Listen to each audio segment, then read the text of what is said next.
예수님 자비의 사도들입니다.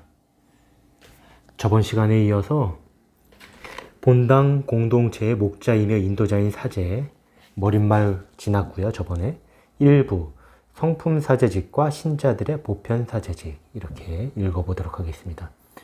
우리가 모두 신자라면 세례받았으면 보편 사제직을 받은 건 아시죠?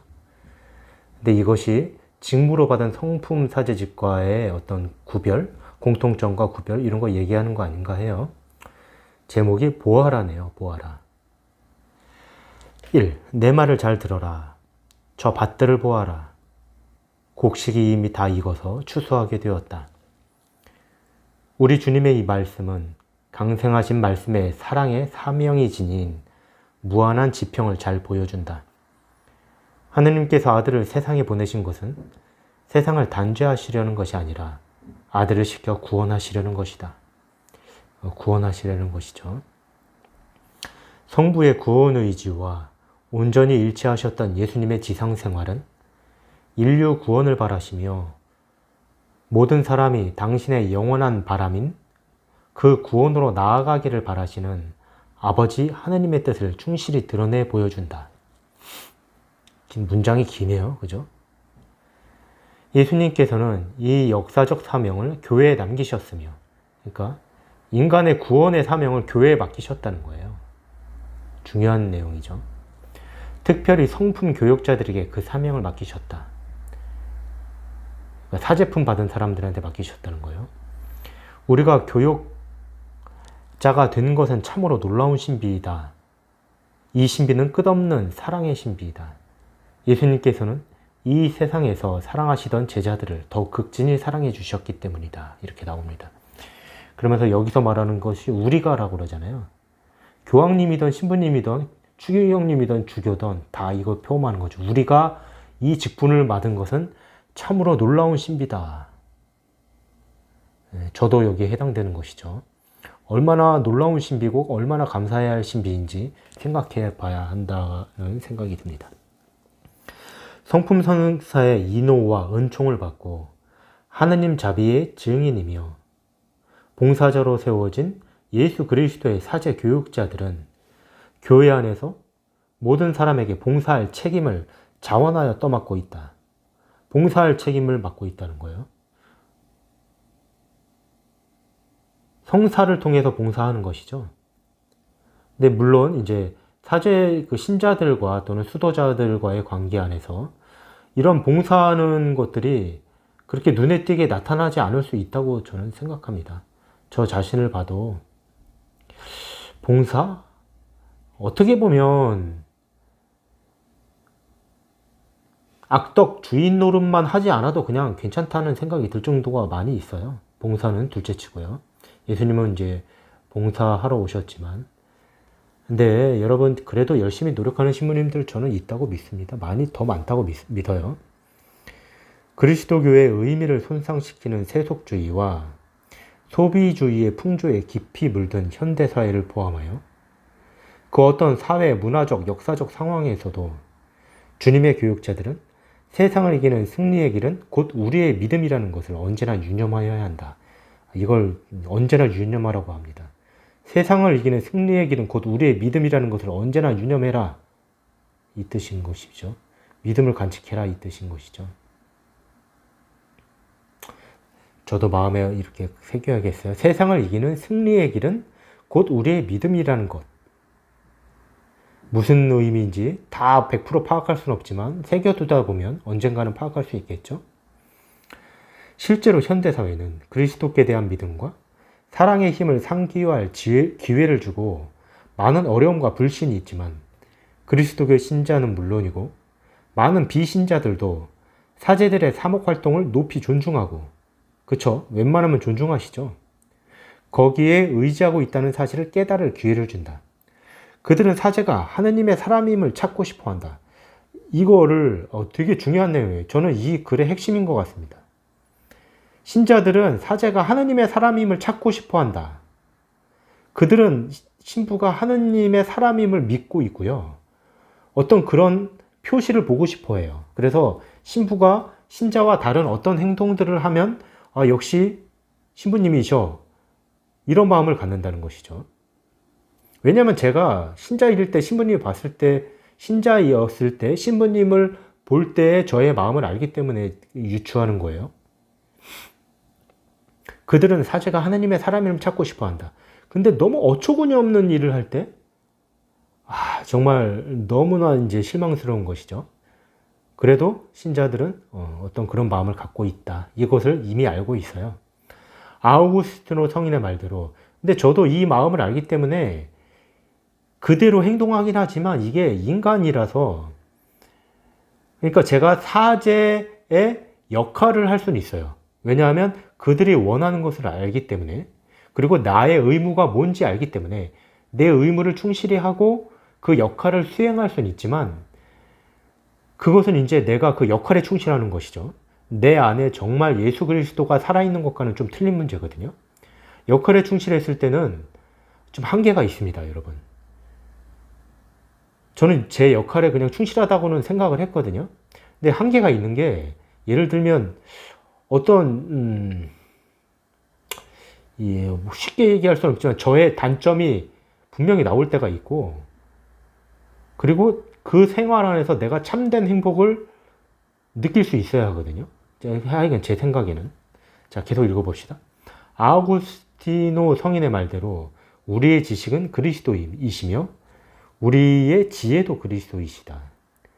그리스도께서는 우리에게 현세 실제에 대한 믿음을 주시지만 우리에게 영원한 실제를 밝혀주시는 분도 그리스도이시다. 현재와 영원한 세상까지 다 밝혀주시는 분이라는 뜻이겠네요. 우리는 새로운 복음화 시대에 살고 있으므로 그리스도와 만날 기회를 기다리고 있는 사람들을 찾아 나서야 한다. 우리가 그리스도와 만날 기회를 찾고 있지 않나요? 그죠? 나부터도 그렇고. 근데 뭔가 이제 좀 부족한 면이 있는 것 같아요.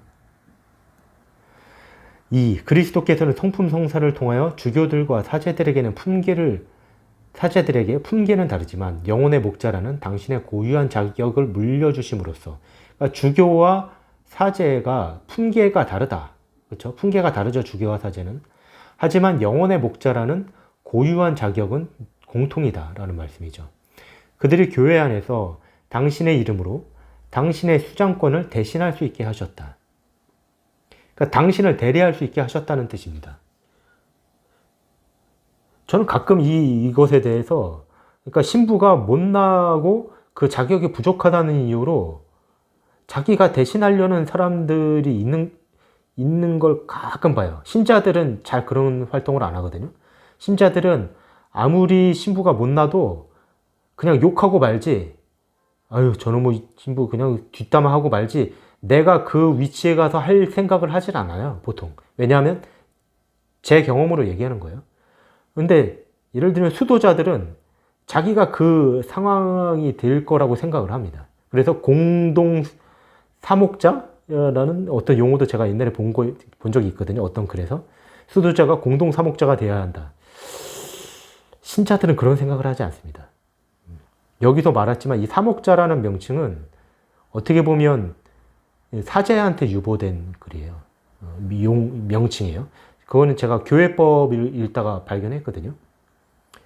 근데 지금은 안 나오지만. 근데 보통, 그러니까 제가 그걸 봤을 때는 물론 사제의 잘못이 크죠. 그렇게까지 행동하게끔 한 그 사제가 얼마나 부족했으면 그런 생각을 했겠어요. 그죠? 근데 그래도 신자들은 사제가 아무리 부족해도 그냥 욕하고 성당 안 나오고 냉담하고 말지, 내가 사제가 돼서 공동사목하겠다는 생각은 안 해요. 그러니까 그런 생각을 하는 건 자기가 굉장히 높아지고 싶고 이미 높아진다는 뜻일 수가 있는 거죠. 사실은 그런 입장이 전혀 아닌데도 말이죠. 이 세 백성의 깊은 일치가 그 삶 속에 여러 보완적인 직무를 배제하지는 않는다. 예수님께서 치유의 만찬에서 그리스도교 생활 전체의 원천이며 정점인 성체성사를 제정하시면서 하신 행동을 그리스도를 대신하여 새롭게 할 임무를 맡은 사람들은 이 최초의 사도들과 특별히 연결되어 있다. 성품을 받은 힘으로 사제들을 성별시켜주는 성사적 인호는 그들의 존재와 직무를 특별하고 필수적이며 그 무엇과도 대체할 수 없는 것으로 만든다.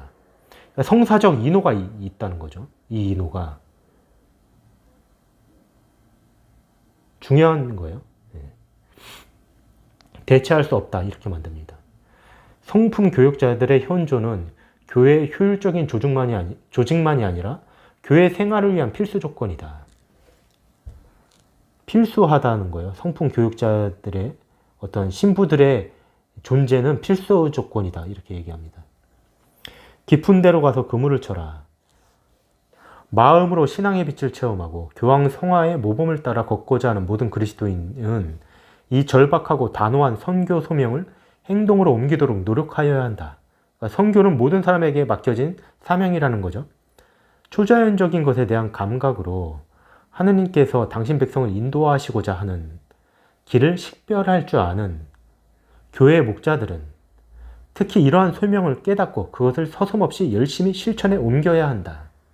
선교에 대한 어떤 최소한 열정이 있어야 한다 이 뜻이겠어요?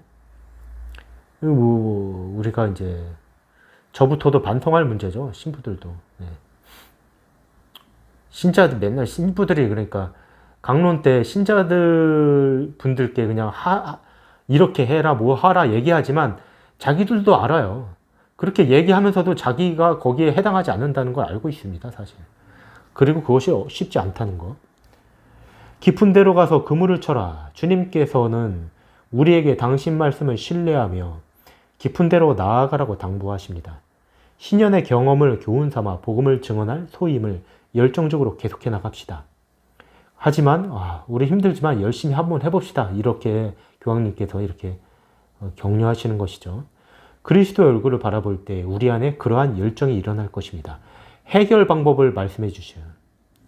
그러한 열정이 어디서 일어나냐? 그리스도의 얼굴을 바라봅시다 이런 거예요. 근데 저는 그리스도의 얼굴을 바라봐도 열정이 그렇게 생기지가 않아요. 제가 되게 뭐라 그럴까? 사실은 신부로서 마땅히 가져야 할 어떤 자격이나 어떤 조건들에 대해서 제가 아직 미치지 못한 것 같습니다. 왜냐면 그리스도 얼굴을 바라볼 때 그러한 열정이 일어난다고 그러셨는데 저는 그리스도 얼굴을 바라봤는데 뭐 그렇게 열정이 전 솔직히 잘 모르겠는데 조금 생기는 것 같기도 하고 그래도 좀 더 열심히 살아야지 뭐 그런 생각은 들 수 있지만 아직까지는 잘 모르겠어요. 2000년 대인연을 마치고 교황 성화께서 개별 교회에 구체적으로 실천하도록 제시하신 기본 목표에 대하여 어떻게 생각하고 계시는지 상기하는 것이 중요하다. 교황 성화께서는 모든 지역 교회에 이 일을 시작하도록 권유하시며 받은 은총을 간직하고 확고한 결심으로 실행에 옮겨야 한다. 이렇게 지적하셨습니다. 받은 은총을 간직하고 확고한 결심으로 실행에 옮겨야 한다. 다 제가 못하는 것만 이렇게 말씀하시고 그래도 제가 그렇게 못난 건 아니에요. 그래도 책도 읽고 그러니까 그래도 좀 난 거죠. 이 은총은 교회의 복음화 사명과 관련이 있으며 복음화 사명은 사목자들과 신자들 모두의 개인적인 성덕과 책임과 의무가 따르는 각자의 구체적인 생활 신분에 일치하는 열렬한 사도의식. 문장 참 길다. 영원한 구원은 말과 행동으로 그리스도를 충실하게 증언하는 데 달려있다는 인식을 필요로 한다. 아이고 기네요. 영원한 구원은 말과 행동으로 그리스도를 충실하게 증언하는 데 달려있다는 인식을 필요로 한다는 것입니다. 그러므로 지역교회와 특히 본당에서 사제교육에 더욱 활력을 불어넣는 일이 시급하다. 이러한 일은 사제들의 교육과 생활에 대한 올바른 이해를 바탕으로 하여야 한다. 우리 사제들은 우리 교회 안에서 이러한 특수한 교육을 위해 축성되었다. 우리는 하느님의 섭리에 따라 다양한 방식으로 하느님의 백성으로 이루어진 공동체의 교육에 이바지하도록 부름받았다. 우리의 임무는 우리에게 맡겨진 하느님의 양떼를 돌보되 억지로 할 것이 아니라 자진해서 하는 것이며 그들을 지배하려 들 것이 아니라 그들에게 모범을 보이는 것이다. 다 강조합니다. 우리의 의무는. 모범을 보인다는 것이 쉽지 않다면 최소한 지배하려 들지는 말아야 하는데, 그죠? 우리 신부님들을 위해서 정말 기도를 해야 하는 거죠. 저부터도 시작해서 얼마나 쉽게 유혹에 빠질 수 있는지. 그리고 그런 말 있잖아요. 악마가 신부 하나 떨어뜨리는 게 훨씬 더 크다고. 제가 봐도 좀 그런 것 같긴 해요. 얼마나 유혹이 많겠어요? 성덕으로 나아가는데 마땅히 갖춰야 할 자격을, 예를 들면 겸손을 갖췄다고 봅시다. 어느 정도 갖췄는데 얼마나 이걸 떨어뜨리려고 그러겠어요. 주위에서 그냥 유혹이 엄청 크겠죠. 떨어뜨리려고. 그래서 교만하게 만들면 이제 자기가 왕이 되는 거죠. 그렇게 되지면 점점 이제 하느님의 말씀도 안 들리고 이제 군림하려고 들지 않겠어요? 그러니까 악마는 아마 그렇게 하지 않을까 해요. 근데 저도 이런 걸 어디서 깨닫느냐 하면, 제가 이제 제 강론을 한번 녹음해 본 적이 있거든요. 저는 제가 강론을 잘하는 줄 알았어요. 녹음해서 들으니까 세상에 들어줄 수가 없고, 이렇게 강론을 진짜 이렇게 정말 너무 얼굴이 빨개지고 정말 너무 창피하고 쥐구멍에 들어가고 싶어요. 그러니까 사실은 악마는 계속 나한테 잘한다 뭐 이랬을 줄 몰라도 스스로도 그렇게 생각했고, 근데 어느 날인가 제가 한번 이 강론 정말 괜찮네 그러고 한번 녹음해서 들어봤거든요. 정말 너무 창피하고, 그러니까 나도 모르는 사이에 그 지경까지 온 거죠. 사실은 그것을 알게 된 것도 사실 감사하긴 하지만, 그래서 여러분, 사제가 자기 자신을 알고 하는 것도 정말 은총이고 기도도 필요하고 그런 것 같습니다. 이것이 성덕으로 나아가는 길이 우리의 길이며, 이 길을 따라갈 때 우리는 마침내 영광의 월계관을 손에 들고 계신 최고 목자를 만날 것이다. 여기 분명히 나왔어요. 우리가 어떤 길로 가야 할지 다 안다는 거죠. 이것이 그리스도인 백성에게 봉사하는 우리의 사명이다. 이렇게 신부님, 이게 우리의 사명이라고 신부님들에게 다 얘기하는 거예요. 저는 이것을 20년 지난 다음에 처음 듣네요. 얼마나 책을 안 읽고 대충 살았으면. 이것이 그리스도인 백성에게 봉사하는 우리의 사명이다. 이렇게 말씀하시면서 끝내고 있습니다. 다음 시간에는 사제 생활의 교육의 핵심 요소 한번 읽어볼게요. 이건 솔직히 저를 위해서 읽어야 되는 건데 이거를 동영상에 올려도 되나 하는 생각이 좀 드네요. 근데 뭐 올려도 되겠죠. 뭐 다 책인데 누구나 다 읽는 거잖아요.